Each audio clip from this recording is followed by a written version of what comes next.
어르신, 이건 어르신 검사지가 아닙니다. 네. 무슨 말씀이세요? 의사는 목소리를 낮추며 차트를 보여줬어요. 누군가 다른 분의 검사를 어르신 명의로 등록한 것 같아요. 혈액 검사, 엑스레이, CT 촬영까지 여러 검사가 되어 있는데 어르신은 이런 검사 받으신 적 없으시죠? 황혼 일세 와주셔서 감사합니다. 구독과 좋아요는 제작에 큰 힘이 됩니다. 그럼 이야기 시작하겠습니다. 새벽 5시 알람이 울리기도 전에 김명숙의 눈이 저절로 떠집니다. 72살의 몸이 50년 넘게 이어온 습관을 기억하고 있었거든요. 침대 옆 탁자에 놓인 남편 사진을 바라보며 작은 한숨을 내쉽니다. 당신 없이 벌써 10년째네요. 그래도 하루하루 살아가고 있어요. 세수를 마치고 부엌으로 향하는 명숙의 발걸음이 예전보다 조금 더 느려진 것을 스스로도 느끼고 있었습니다. 고혈압 때문에 가끔 어지럽기도 하고 당뇨 관리도 신경 써야 했거든요. 하지만 큰 병은 아니라서 꾸준히 약만 먹으면 일상생활에는 문제 없었습니다. 부엌에서 된장찌개를 끓이며 명숙은 오늘도 변함없는 아침을 준비합니다. 외아들 준호와 며느리 서영이를 위한 상차림이었어요. 서영이는 직장 때문에 일찍 나가는 편이고 준호는 회사 출근 전에 간단히 아침을 먹고 가는 게 일상이었습니다. 명숙이 밥상을 차리는 동안 복도에서 서영이의 목소리가 들려왔습니다. 어머니 아침 차려주셔서 감사해요. 오늘도 바쁘니까 간단히 먹고 갈게요. 네, 그러세요. 몸 조심하고 다녀오시고요. 명숙은 언제나 그렇듯 정중하게 대답했습니다. 며느리 서영이는 3년 전에 준호와 결혼했어요. 차분하고 예의 바른 성격이라 명숙도 만족스러워했습니다. 무엇보다 바쁜 와중에도 명숙의 병원 일까지 챙겨주는 며느리였거든요. 어머니 오늘 오후에 병원 가시기로 했잖아요. 제가 미리 예약해뒀으니까 시간 맞춰서 가세요. 고마워 서영아. 내가 있어서 얼마나 든든한지 몰라. 서영이는 명숙의 고혈압과 당뇨 관리를 정말 세심하게 도와주었습니다. 병원 예약부터 약 챙겨주는 것까지 친딸보다 더 잘해주는 며느리였어요. 아침을 마친 후 명숙은 혼자 설거지를 하며 오늘 하루 일정을 떠올렸습니다. 오전에는 재래시장에 있는 작은 야채 가게를 운영하고 오후에는 서영이가 예약해준 병원에 가서 정기 검진을 받을 예정이었어요. 시장에서 야채를 정리하며 명숙은 옆 가게 사장님과 이야기를 나누었습니다. 명숙 씨 며느리가 정말 효자네요. 요즘 그런 며느리 찾기 힘든데. 그러게 말이에요. 서영이가 병원 일까지 다 챙겨주니까 얼마나 고마운지. 다른 가게 사장님들도 명숙의 며느리를 부러워했습니다. 시어머니 병원 일을 직접 챙기는 며느리가 드물다는 거였어요. 점심시간에 명숙은 시장을 정리하고 병원으로 향했습니다. 내과에서 정기 검진을 받는 건 이제 익숙한 일이었어요. 혈압약과 당뇨약을 처방받고 한 달에 한 번씩 수치를 확인하는 게 전부였습니다. 그런데 오늘은 뭔가 이상했습니다. 접수할 때 직원이 명숙을 보며 고개를 갸우뚱했거든요. 어르신 혹시 다른 병원에도 다니세요? 아니요, 여기만 다녀요. 왜 그러세요? 아니에요. 그냥 궁금해서요. 직원의 말이 신경 쓰였지만 명숙은 대수롭지 않게 넘겼습니다. 진료를 받고 약을 처방받는 것도 평소와 같았어요. 집으로 돌아가는 길에 명숙은 은행에 들렀습니다. 생활비도 찾고 통장 정리도 할 겸해서였어요. 그런데 창구 직원이 통장을 보더니 이상한 표정을 지었습니다. 어르신 요즘 병원비가 많이 나가시네요. 네, 그런가요? 명숙은 별 생각 없이 대답했지만 집에 와서 통장을 자세히 보니 정말 이상했습니다. 매달 10만 원 정도 나가던 병원비가 최근 몇 달 동안 100만 원씩 빠져나가고 있었거든요. 처음엔 병원에서 추가 검사를 했나 싶었지만 명숙은 평소와 다른 검사를 받은 기억이 없었어요. 그냥 혈압약이랑 당뇨약만 받았을 뿐인데 어떻게 이렇게 많은 돈이 나간 걸까요? 저녁에 서영이가 퇴근해서 돌아왔을 때 명숙은 조심스럽게 물어봤습니다. 서영아 혹시 내 병원비가 얼마나 나가는지 알아? 어머니 요즘 검사비가 좀 올랐어요. 그리고 새로운 약도 추가됐고요. 건강을 위해서는 어쩔 수 없죠. 서영이의 설명을 들으니 그럴듯했습니다. 나이가 들수록 의료비가 많이 든다는 말도 들었고 건강이 가장 중요하니까 돈은 문제가 아니라고 생각했어요. 며칠이 지나도 명숙은 통장 내역이 계속 신경 쓰였습니다. 병원비가 이렇게 많이 나갈 리가 없다는 생각이 들었거든요. 그래서 직접 병원에 가서 확인해 보기로 했습니다. 병원에서 진료를 받은 후 의사 선생님이 차트를 보더니 고개를 갸우뚱했어요. 그리고 주변을 살핀 후 조심스럽게 명숙에게 다가왔습니다. 어르신. 이건 어르신 검사지가 아닙니다. 네. 무슨 말씀이세요? 의사는 목소리를 낮추며 차트를 보여줬어요. 누군가 다른 분의 검사를 어르신 명의로 등록한 것 같아요. 혈액 검사, 엑스레이, CT 촬영까지 여러 검사가 되어 있는데 어르신은 이런 검사 받으신 적 없으시죠? 네, 저는 그냥 혈압약하고 당뇨약만 받았어요. 그럼 누가 이런 검사를 받았을까요? 가족분 중에 혹시 병원 일에 관여하시는 분이 계신가요? 명숙의 가슴이 덜컥 내려앉았습니다. 가족 중에 병원 일을 챙기는 사람은 서영이 뿐이었거든요. 혹시 며느리가? 의사는 컴퓨터를 다시 확인하더니 고개를 끄덕였어요. 네, 보호자가 서영이 씨로 되어 있어요. 어르신께서 몸이 불편하셔서 대신 와서 모든 절차를 처리하셨다고 기록되어 있습니다. 명숙은 말문이 막혔습니다. 서영이가 자신 몰래 병원에 와서 가짜 검사를 받고 돈을 빼간 거였어요. 어르신, 이런 경우는 생각보다 심각할 수 있어요. 혹시 모르니까 가족분과 한번 이야기해 보세요. 명숙은 고개를 끄덕이며 병원을 나섰습니다. 하지만 머릿속은 복잡했어요. 서영이가 정말 자신을 속인 걸까요? 집으로 돌아가는 길에 명숙은 계속 생각에 잠겼습니다. 집에 도착하니 서영이가 먼저 와 있었어요. 서영아, 내가 오늘 병원에 갔는데 이상한 검사 기록들이 있더라. 서영이의 표정이 순간 굳어지는 것을 명숙은 놓치지 않았습니다. 아, 그거요? 어머니께서 깜빡하실까봐 제가 미리 예약해뒀어요. 정밀 검사 받으시는 게 좋다고 해서.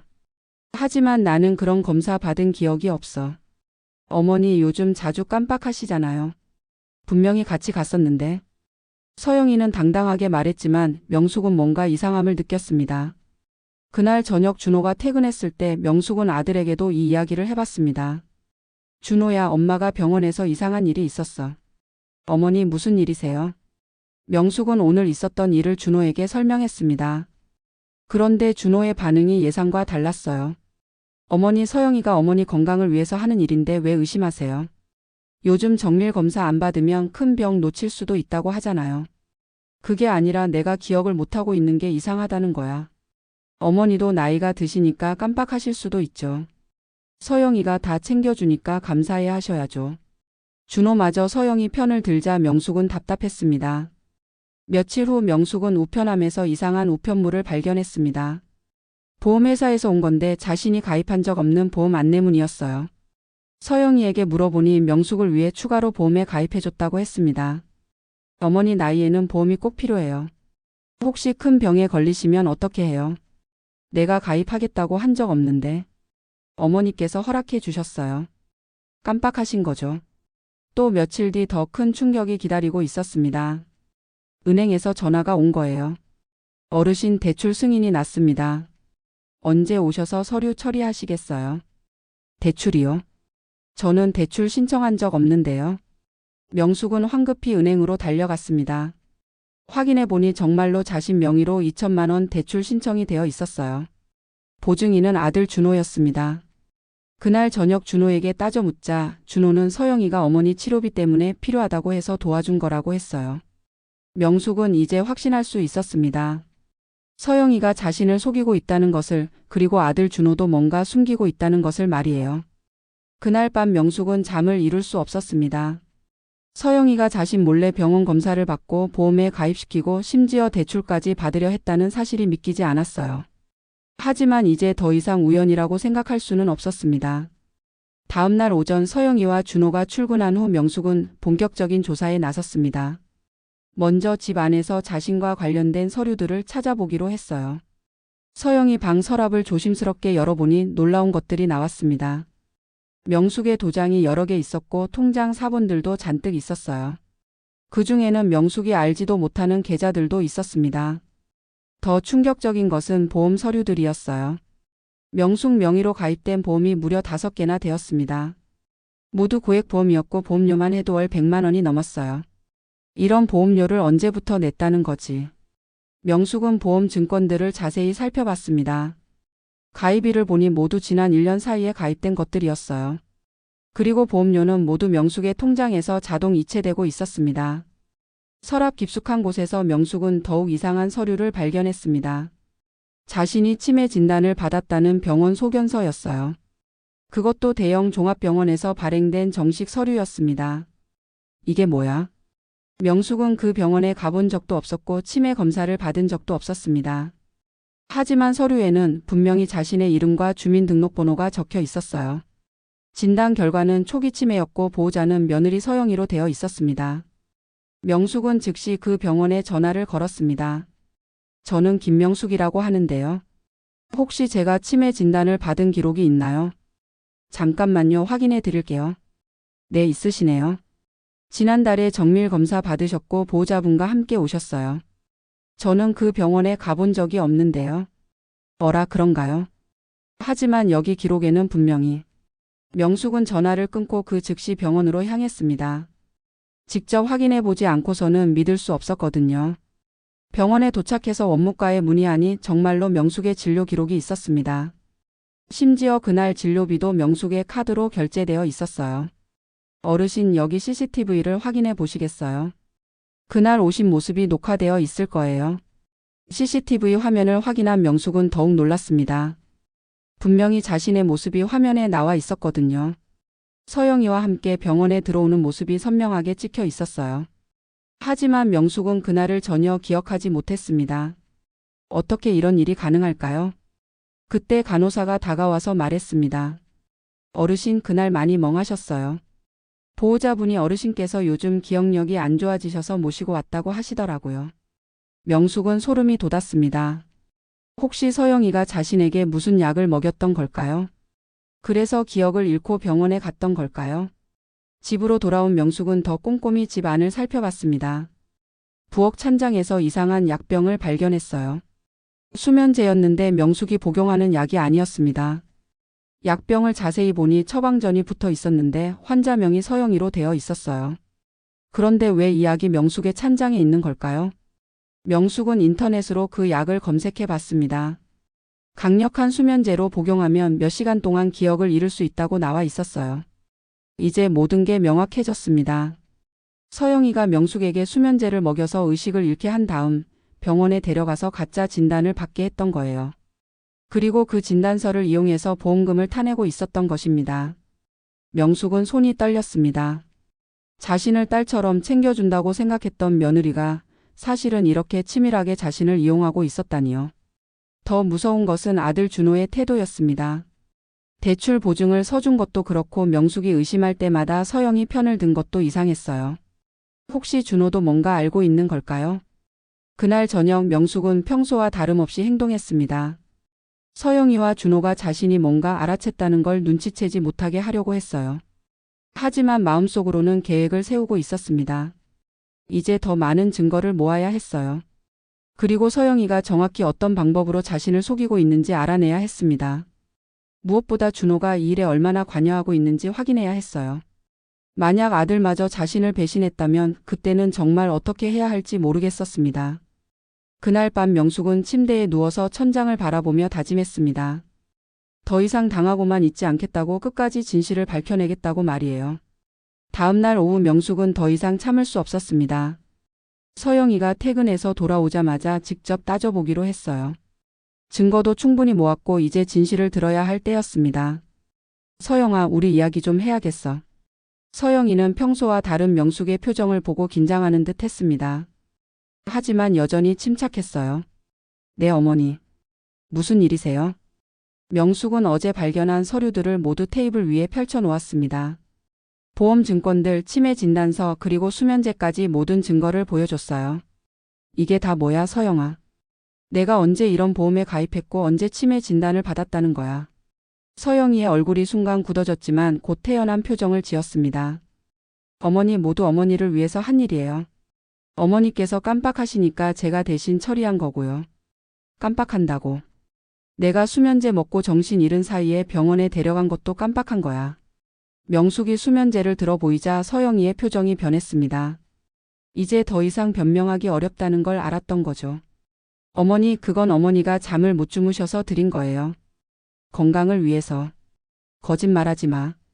넌 날 속여서 돈을 빼간 거야. 내 이름으로 보험도 가입하고 대출도 받고. 명숙의 목소리가 점점 높아졌습니다. 그동안 쌓였던 분노가 터져 나오고 있었어요. 그때 현관문이 열리며 준호가 들어왔습니다. 집 안의 분위기가 심상치 않다는 걸 눈치챈 준호는 급히 거실로 들어왔어요. 엄마, 무슨 일이에요? 왜 이렇게 큰 소리를 내세요? 준호야, 서영이가 나를 속였어. 내 이름으로 온갖 나쁜 짓을 다 했어. 명숙은 준호에게도 증거들을 보여주며 지금까지 있었던 일들을 설명했습니다. 분명히 아들은 자신 편을 들어줄 거라고 생각했어요. 하지만 준호의 반응은 명숙이 예상했던 것과 완전히 달랐습니다. 엄마, 또 그런 말씀하세요? 서영이가 얼마나 엄마를 위해서 애쓰는데. 뭐라고? 내가 증거를 보고도 그런 소리를 해. 엄마, 이런 서류들은 모두 엄마 건강을 위해서 필요한 거예요. 서영이가 없었으면 엄마가 얼마나 고생하셨겠어요. 준호는 오히려 명숙을 나무라기 시작했습니다. 서영이가 잘못한 게 아니라 명숙이 오해하고 있다는 식으로 말했어요. 그리고 엄마, 나이가 드시니까 기억력도 나빠지시고 판단력도 예전 같지 않으세요. 서영이가 대신 처리해 주는 게 다행이죠. 준호의 말에 명숙은 충격을 받았습니다. 아들이 자신을 치매 환자 취급하고 있었던 거예요. 준호야, 엄마가 치매에 걸린 것 같아. 내가 보기에도. 네, 솔직히 요즘 엄마가 많이 이상하세요. 같은 말을 계속 반복하시고 없던 일을 있었다고 하시고. 명숙은 말문이 막혔습니다. 아들마저 자신을 믿지 않는다니 이럴 수가 있을까요? 서영이는 준호 옆에 서서 안쓰럽다는 표정을 지었습니다. 어머니, 저도 처음에는 어머니께서 그냥 건망증이 심하신 줄 알았어요. 하지만 전문의 진단을 받아보니 초기 치매라고 하더라고요. 그래서 저희가 어머니 재산 관리를 대신 해드리고 있는 거예요. 어머니 혼자서는 힘드시잖아요. 서영이의 말을 들은 준호가 고개를 끄덕였습니다. 맞아요, 엄마. 우리가 엄마를 돌봐드리는 거예요. 감사해 하셔야죠. 명숙은 어이가 없었습니다. 자신을 속인 사람들이 오히려 자신을 돌봐준다고 말하고 있었어요. 너희들이 내 돈을 빼간 거 아니야. 보험금에 대출까지. 엄마, 그 돈은 모두 엄마 치료비로 쓰인 거예요. 그리고 앞으로도 엄마 치료에 많은 돈이 필요할 거고요. 준호는 마치 당연한 일인 것처럼 말했습니다. 명숙의 돈을 자신들이 관리하는 게 옳다는 식이었어요. 그날 밤 명숙은 완전히 고립된 기분이었습니다. 며느리는 물론이고 아들마저 자신을 속이고 있었어요. 아니, 어쩌면 아들이 더 나쁜 놈일지도 몰랐습니다. 다음 날 명숙은 은행에 가서 자신의 모든 계좌 내역을 확인해 봤습니다. 그런데 더 충격적인 사실을 발견했어요. 자신 명의로 개설된 계좌가 무려 7개나 되었습니다. 그중 5개는 명숙이 전혀 모르는 계좌들이었어요. 모든 계좌에서 돈이 빠져나가고 있었고 총 금액은 5천만 원이 넘었습니다. 더 무서운 것은 대출이었습니다. 명숙 명의로 받은 대출이 총 4건, 금액은 8천만 원에 달했어요.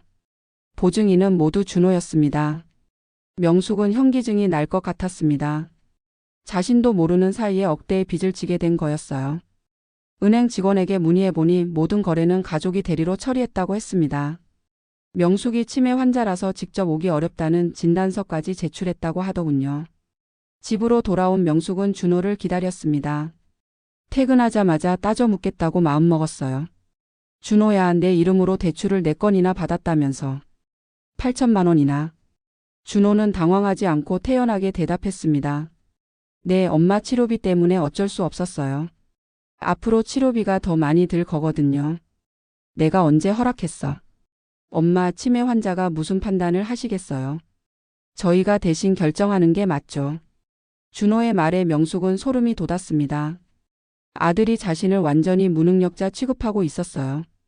그리고 그걸 당연하게 여기고 있었습니다. 이제 명숙은 확신했습니다. 준호도 서영이와 한패가 분명했어요. 어쩌면 준호가 더 주도적인 역할을 하고 있을지도 몰랐습니다. 그날 밤 명숙은 잠을 이룰 수 없었습니다. 아들까지 자신을 배신했다는 현실을 받아들이기 어려웠어요. 하지만 이제 더 이상 의심할 여지가 없었습니다. 준호도 서영이와 함께 자신을 속이고 있었던 거예요. 새벽 3시쯤 명숙은 화장실에 가려고 조용히 방에서 나왔습니다. 그런데 거실에서 희미한 불빛이 보였어요. 준호가 소파에 앉아서 휴대폰을 보고 있었습니다. 명숙은 발소리를 죽이며 살금살금 다가갔습니다. 준호가 누군가와 메시지를 주고받고 있는 게 보였어요. 명숙은 숨을 죽이고 휴대폰 화면을 엿봤습니다. 준호가 보내는 메시지 내용을 보는 순간 명숙은 온몸이 얼어붙는 느낌이었습니다. 서영아 어머니가 계좌 내역 확인한 것 같아. 조심해야겠어. 서영이의 답장이 바로 왔습니다. 괜찮아. 어차피 치매 환자 말 누가 믿겠어. 진단서도 있고. 그럼 다음 단계로 넘어가자. 어머니 집 명의도 바꿔야지. 응, 요양원 보내는 걸로 하면 쉬울 거야. 내가 알아봤는데 괜찮은 곳 있어. 명숙은 숨이 막혔습니다. 준호와 서영이가 자신을 요양원에 보내고 집까지 빼앗으려 하고 있었던 거예요. 더 충격적인 메시지가 이어졌습니다. 근데 정말 너 대단해. 어떻게 이런 계획을 세웠어? 원래 이런 일 많이 해봤거든. 너희 어머니가 세 번째야. 세 번째라고. 명숙은 등에 소름이 돋았습니다. 서영이가 이런 일을 처음 하는 게 아니었던 거예요. 이전에도 다른 집에 며느리로 들어가서 같은 짓을 했다는 뜻이었습니다. 그럼 우리 결혼도 처음부터 계획된 거였어. 당연하지. 내가 외아들이고 어머니가 혼자 계시고 재산도 꽤 있다는 거 다 알고 접근한 거야. 준호의 다음 메시지를 보고 명숙은 더욱 절망했습니다. 나도 처음엔 미안했는데 이제는 상관없어. 어차피 어머니도 나 별로 안 좋아하시잖아. 그래 어머니 돈 다 빼내고 요양원 보내면 우리끼리 편하게 살 수 있어. 명숙은 더 이상 볼 수 없었습니다. 조용히 제자리로 돌아가서 방문을 닫았어요. 하지만 잠은 전혀 오지 않았습니다. 자신이 3년 동안 정성껏 돌봐준 며느리가 사실은 전문 사기꾼이었고 사랑하는 아들은 어머니를 팔아넘긴 배신자였던 거예요. 다음 날 오전 명숙은 복지관에 갔습니다. 평소처럼 자원봉사를 하면서 마음을 정리하려고 했어요. 그런데 복지관에서 충격적인 이야기를 들었습니다. 명숙과 친한 박순자 할머니가 울면서 하소연을 했거든요. 명숙아, 나 큰일 났어. 사위가 내 돈을 다 가져갔어. 순자 언니 무슨 일이에요? 내 딸이 결혼하고 나서 사위가 나를 치매 환자로 만들어서 돈을 다 빼갔어. 집까지 팔려고 해. 박순자의 이야기를 들은 명숙은 소름이 돋았습니다. 자신과 똑같은 일이 일어나고 있었던 거예요. 더 놀라운 것은 박순자의 사위 이름이었습니다. 사위 이름이 뭐라고 하셨어요? 이준석이라고 하는데 왜? 명숙은 기억났습니다. 서영이가 전 남편 이야기를 할 때 그 이름을 들은 적이 있었어요. 혹시 서영이의 전 남편이 박순자의 사위인 걸까요? 명숙은 급히 다른 할머니들에게도 물어봤습니다. 그랬더니 비슷한 피해를 당한 어르신들이 더 있었어요. 김영자 할머니는 며느리에게, 이말자 할머니는 손자 며느리에게 같은 방식으로 사기를 당했다고 했습니다. 모두 치매 진단서를 만들어서 재산을 빼앗긴 사례들이었어요. 명숙은 이제 확신했습니다. 서영이는 혼자가 아니라 조직적으로 이런 일을 저지르는 전문 사기단의 일원이었던 거예요. 그리고 준호는 어머니를 그 사기단에게 넘겨준 공범이었습니다. 복지관에서 돌아온 명숙은 더 이상 참을 수 없었습니다. 이제 행동에 나서야 할 때였어요. 먼저 준호의 휴대폰을 확인해 보기로 했습니다. 준호가 샤워하는 동안 휴대폰을 들여다봤어요. 메시지 내역을 보니 끔찍한 내용들이 가득했습니다.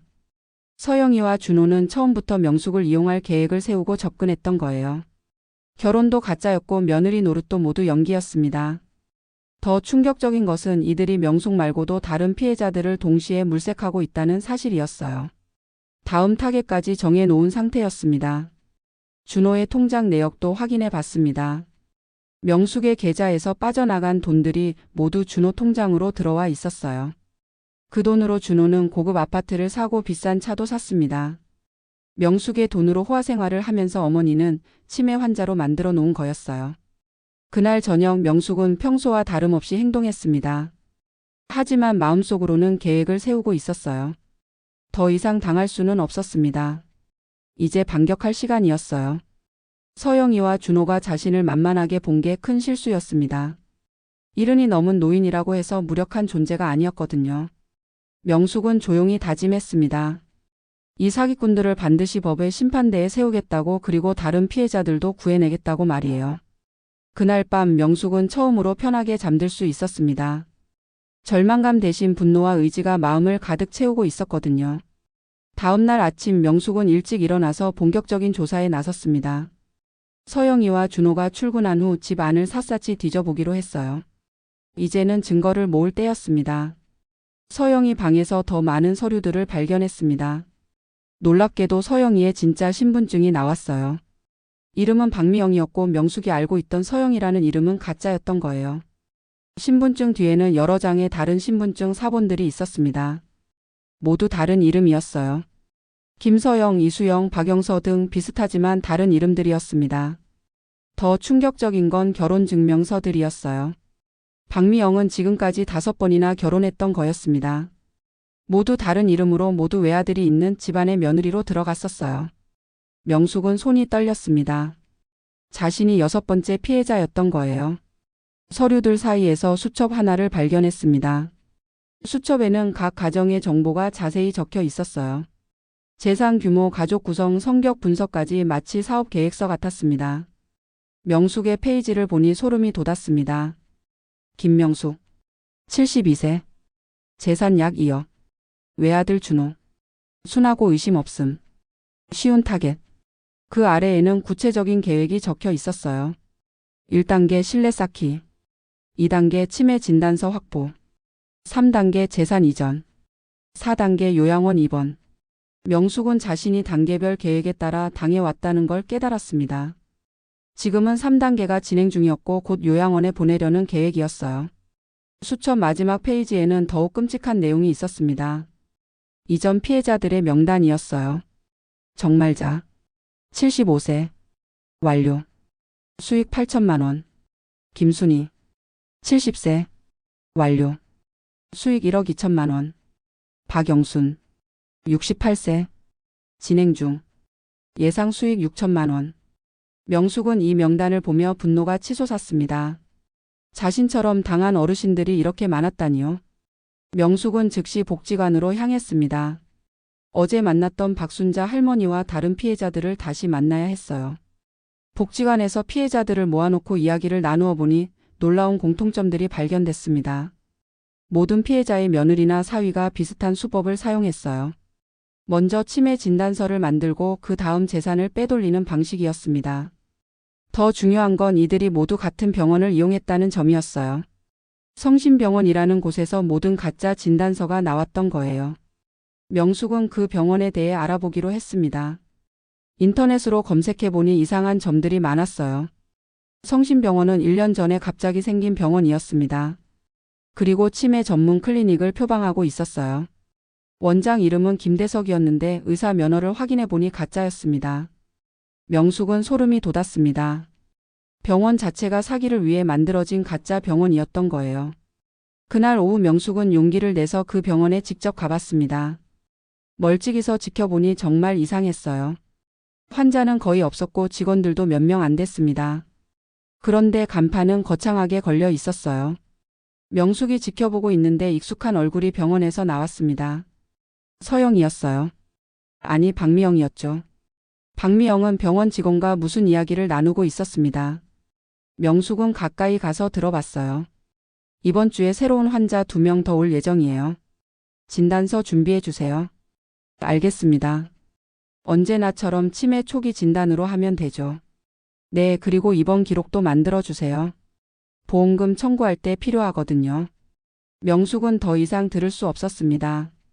정말 조직적으로 사기를 치고 있었던 거예요. 집으로 돌아온 명숙은 모든 증거를 정리했습니다. 박미영의 여러 신분증, 가짜 병원 정보, 피해자 명단까지 모든 걸 파일로 만들었어요. 그리고 예전부터 알고 지내던 변호사 선생님께 전화를 걸었습니다. 박 변호사님, 저 김명숙입니다. 급한 일이 있어서 상담 받고 싶은데요. 명숙 선생님, 무슨 일이세요? 사기를 당했어요. 그런데 단순한 사기가 아니라 조직적인 범죄 같아요. 명숙은 박 변호사에게 지금까지의 상황을 자세히 설명했습니다. 박 변호사는 심각한 목소리로 말했어요. 명숙 선생님, 이건 정말 심각한 사건이네요. 즉시 경찰에 신고하셔야 합니다. 증거도 충분하고요. 하지만 제가 치매 환자로 되어 있어서 제 말을 믿어줄까요? 걱정 마세요. 증거가 이렇게 명확하면 문제 없습니다. 제가 함께 가드리죠. 박 변호사와 약속을 정한 명숙은 마침내 반격을 시작할 준비가 되었습니다. 그날 밤 박미영과 준호가 집에 돌아왔을 때 명숙은 평소와 다름없이 행동했어요. 하지만 마음속으로는 내일이면 모든 게 끝날 거라고 생각하고 있었습니다. 이제 더 이상 당하지 않을 거예요. 자신뿐만 아니라 다른 모든 피해자들을 위해서라도 이 사기단을 반드시 잡아야 했습니다. 명숙은 침대에 누워서 마지막으로 다짐했습니다. 내일부터는 김명숙이 아닌 진짜 강한 여자가 되겠다고 말이에요. 다음 날 오전 명숙은 박 변호사와 함께 경찰서로 향했습니다. 가방 안에는 지난 며칠간 모은 모든 증거들이 들어 있었어요. 박미영의 여러 신분증, 가짜 병원 자료, 피해자 명단, 그리고 통장 내역까지 완벽한 증거였습니다. 경찰서에 도착해서 수사관에게 사건을 신고했습니다. 처음에는 수사관도 의외라는 표정이었어요. 어르신 정말 이런 일이 있었나요? 증거를 한번 보여주세요. 명숙은 차근차근 증거들을 보여주며 설명했습니다. 수사관의 표정이 점점 심각해졌어요. 이건 단순한 가정 내 사기가 아니라 조직적인 범죄네요. 즉시 수사에 착수하겠습니다. 박 변호사가 옆에서 덧붙였습니다. 수사관님, 피해자가 이분만이 아닙니다. 복지관에 계신 다른 어르신들도 같은 수법으로 당하셨어요. 그렇다면 더욱 심각한 사건이군요. 우선 관련자들을 조사해 보겠습니다. 수사관은 즉시 팀을 꾸려서 수사를 시작했습니다. 먼저 성심병원을 압수수색하기로 했어요.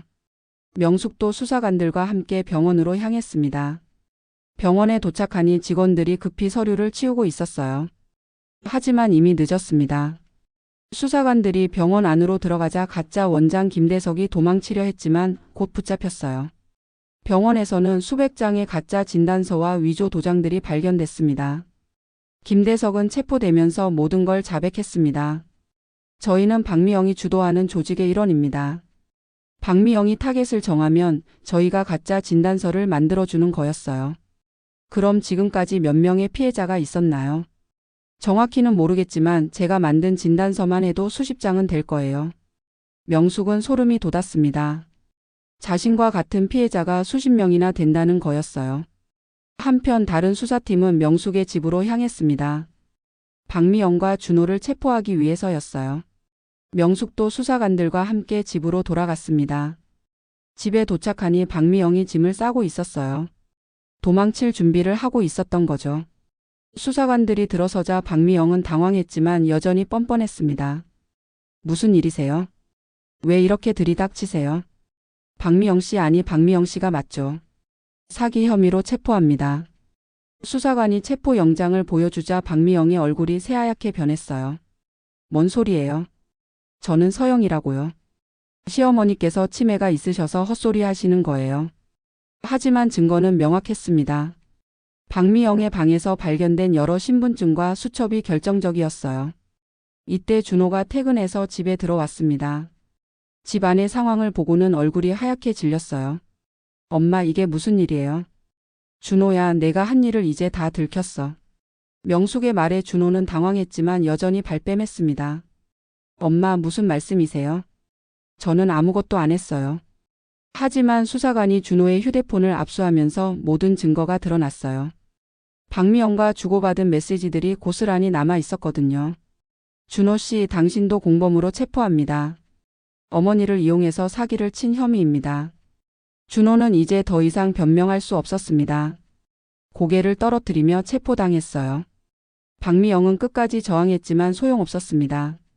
저는 그냥 며느리 노릇했을 뿐이에요. 시어머니가 원해서 한 일들이라고요. 하지만 증거가 너무 명확했어요.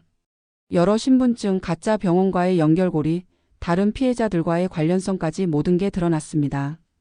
수사관이 명숙에게 말했습니다. 어르신 정말 대단하세요.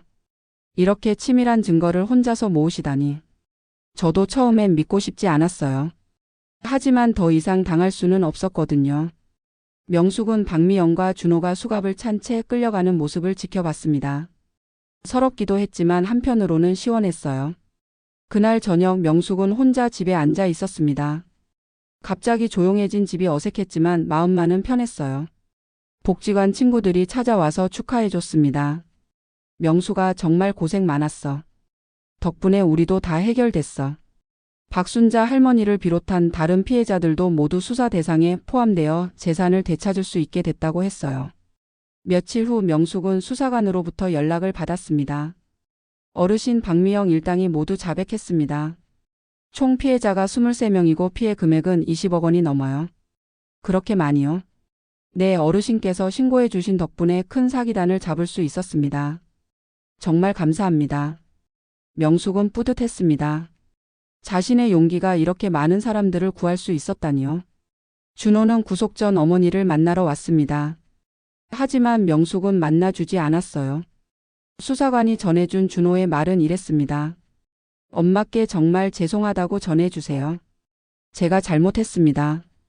하지만 명숙은 더 이상 준호를 아들로 생각하고 싶지 않았습니다. 어머니를 배신한 아들을 용서할 수는 없었거든요. 박미영과 준호는 모두 실형을 선고받았습니다. 박미영은 징역 5년, 준호는 징역 3년이었어요. 명숙은 법정에서 이들의 판결을 지켜봤습니다. 마지막까지 후회하는 기색도 없던 박미영을 보며 명숙은 자신의 선택이 옳았다고 확신했어요. 사건이 마무리된 지 반년이 지났습니다. 명숙의 일상은 완전히 달라져 있었어요. 예전처럼 혼자 사는 생활이지만 이제는 외롭지 않았습니다. 오히려 자유롭고 당당했어요.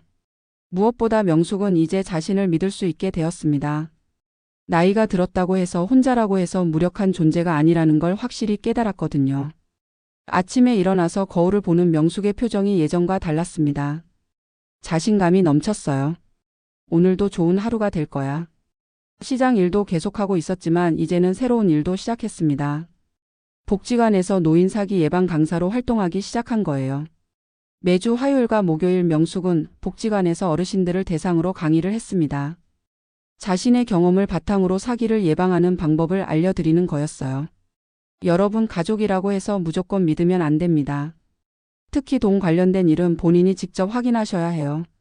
강의실에 앉은 어르신들이 명숙의 이야기에 집중하고 있었습니다.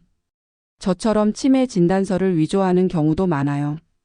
병원에서 뭔가 이상하다 싶으면 다른 병원에서 재검사를 받아보세요. 한 할머니가 손을 들고 질문했습니다. 명숙 선생님, 그런데 가족을 어떻게 의심해요? 너무 마음이 아픈데. 그 마음 이해해요. 저도 처음엔 믿고 싶지 않았거든요. 하지만 의심하는 게 나쁜 게 아니에요.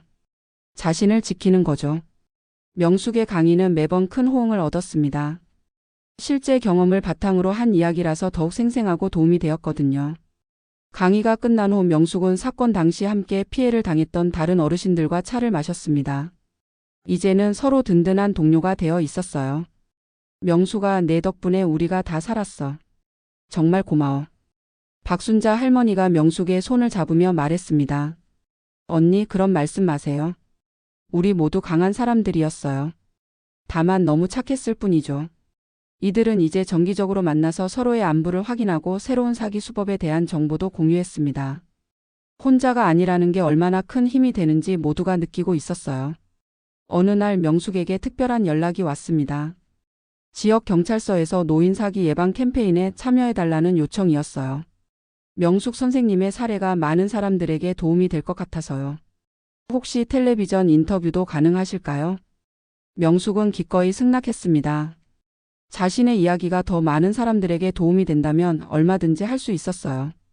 텔레비전 인터뷰에서 명숙은 당당하게 자신의 이야기를 들려줬습니다. 저는 72살의 며느리와 아들에게 사기를 당했습니다. 처음엔 정말 절망적이었어요. 하지만 포기하지 않고 끝까지 싸웠습니다. 인터뷰어가 물었습니다. 가장 힘들었던 순간은 언제였나요? 아들마저 저를 배신했다는 걸 알았을 때였어요. 하지만 그때 깨달았죠. 가족의 배신이 제 가치를 떨어뜨리는 건 아니라는 걸 말이에요. 그럼 지금은 어떠세요? 지금은 정말 행복해요.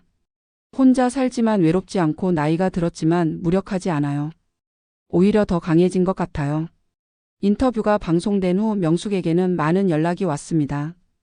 비슷한 피해를 당한 분들, 그리고 명숙의 용기에 감동받은 분들이었어요. 한 통의 편지가 특히 기억에 남았습니다. 명숙 선생님, 저도 며느리에게 속고 있었는데 선생님 인터뷰를 보고 용기를 얻었어요. 이제 저도 싸워볼 생각입니다.